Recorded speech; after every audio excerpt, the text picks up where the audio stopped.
Here's my audience.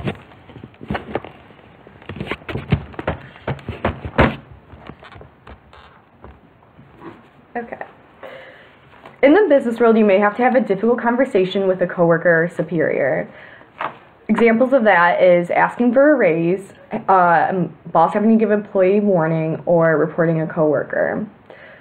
In the business world, it's hard for people to know how to be appropriate when handling these issues. According to Revathi Traga's article, Managing Difficult Workplace Conversations, conversations are defined as communication that people find challenging. Today I'm going to be discussing why conversations are difficult, how to go about having a conversation that's productive, and ways conversations go wrong. According to Pam Jones and Jan Roberts' article, Difficult Conversations, the three parts of any workplace conversation are the issue, the roles of which you are working, and the relationship between the people. In Figure 1, it shows the relationship between these three.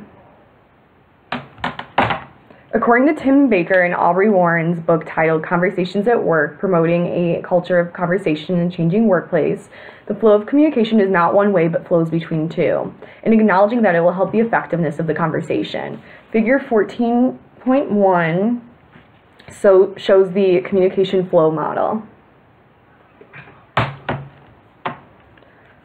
According to Graham and Bradley, Amanda Campbell's article, Managing Difficult Workplace Conversations, Goals, Strategies, and Outcomes, their study found that people find conversations difficult because of the risk of hurting a person's feelings, resistance from the person, consequences of the conversation, relationships being damaged, and possible effects of other interests. Other issues is both people having the conversation could be having negative feelings. Feelings of confidence and acceptance can inhibit the ability to have a conversation rationally. According to Jacqueline Polito's article, Effective Communication During Difficult Conversations, it is also a normal reaction for people to be resistant and in denial when they're receiving negative feedback. Next, I'm going to talk about why conversations can go wrong. Conversations can go wrong for a variety of reasons. They aren't always between supervisors to subordinates, but vice versa. For example, if an employee is asking for a raise or reporting another employee to their superior.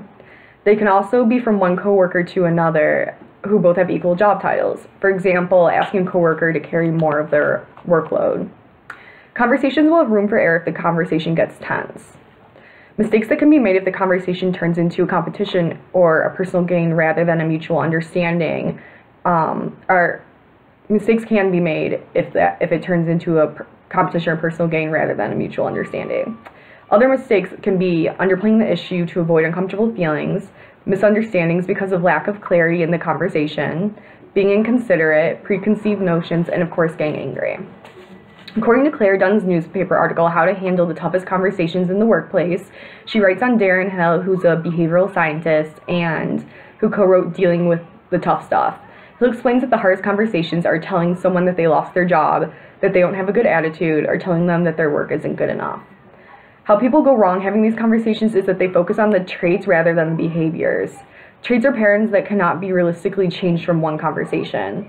Hill recommends that don't tell someone that they lack initiative. Instead, say something like, you never take the opportunity to take the lead on a project. By doing this, is more likely to be successful and effective conversation. The last thing I'm going to discuss is how to improve difficult conversations. Ways people can be taught to communicate in difficult conversations with their coworkers and superiors is through workshops.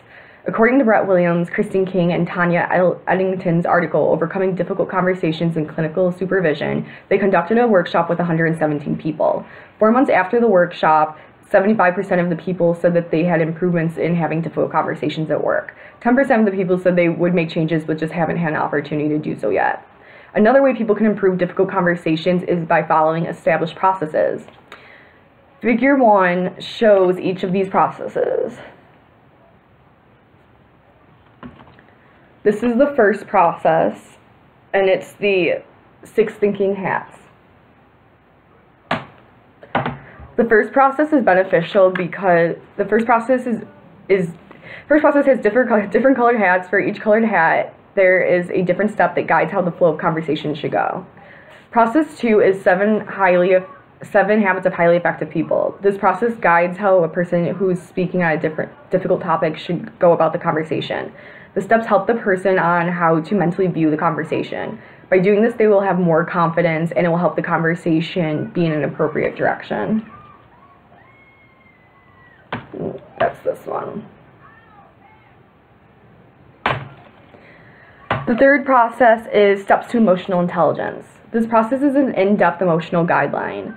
It helps deal with the emotions that can both affect the giver and the receiver of the conversation. To be able to have a productive, difficult conversation in the workplace, it's important to know why conversations are difficult, how things can go wrong, and how to improve them. If you're educated on the differences between a difficult conversation being productive or not, then you will be prepared for how to go about a difficult conversation when you're in the situation. Supervisors can also help reduce difficult conversations and bad behavior by making sure the company's goals and messages are being told to employees and are in sync. They can also frequently go over the goals with these employees. I also recommend that people use processes like the 6 Thinking Hats, 7 Habits of Highly Effective People, and the Steps to Emotional Intelligence. Memorizing these processes and playing them out in acting scenarios will help you gain the confidence and get you familiar with them. If you can gain the skill of having difficult workplace conversations, then it will help with many roles in the business world, even those outside of management. Does anyone have any questions for me? No, not at this time. David? Yes. Okay, what's your question? Oh. Question? Actually, never mind. I forgot my question. Sorry. Mom, question. Oh, my question. Yes. How do I mentally prepare if I'm going to fire someone? I would suggest that you do right here, the 7 Habits of Highly Effective People. Here it tells you how to get mentally prepared for it, and yes. David? Okay. What should I do if a coworker does something not how I do it? Can I tell my boss? You can tell your boss, and I would recommend that you do the easy 6 Thinking Hats. It's very smooth on how to mentally prepare and have the conversation go smoothly. Okay.